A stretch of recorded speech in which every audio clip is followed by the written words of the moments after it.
There's been all this talk of why doesn't Obama twist more arms? Why doesn't he schmooze more with people on Capitol Hill? Why doesn't he love politics more? And LBJ is often the gold standard by which people hold him up to not be. I think, what's fair is LBJ was a creature of Congress. He was someone who spent his whole career on Capitol Hill. He had great relations with people. He knew how the institution worked. And when he became president, most importantly, he knew how powerful Congress was. So he was never mistaken to think that a president can do whatever they wanted.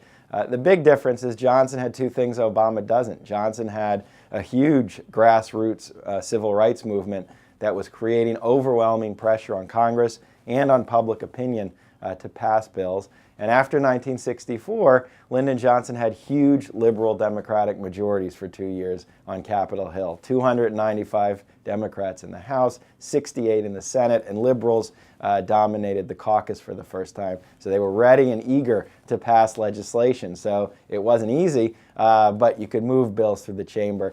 Obama didn't have that after 2010. When he had it, he did get some pretty big bills. So it's instructive to see the importance of Congress. But since 2010, he doesn't have that playing field. He doesn't have that kind of grassroots pressure. And as a result, he doesn't have that kind of legislation. Today we talk a lot about the dysfunctional Congress that President Obama or whoever succeeds him faces. It's a standard theme. We often have a nostalgia for older periods. But what's important to remember is when Lyndon Johnson took office, Congress was seen as just as dysfunctional. It was dominated by this coalition of Southern conservative Democrats and Republicans who didn't let anything get through, who stifled every bill. Life magazine calls it the lethargic Congress.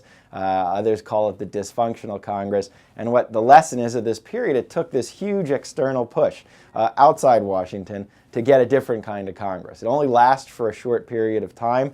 By 1966, it reverts to its old self. But that's how the change happened. It wasn't simply Lyndon Johnson twisting arms. It wasn't simply a better era in Congress. It was voters, it was activists creating the kind of pressure that President Johnson needed. The only other thing I'd add that's relevant to today is that even though the window for legislating was short, most of what Johnson did has survived for decades. It's survived through a conservative era in politics. So it's an instructive lesson that what Obama was able to get in 2009, 2010 could prove to be just as enduring, even if the politics turned against him.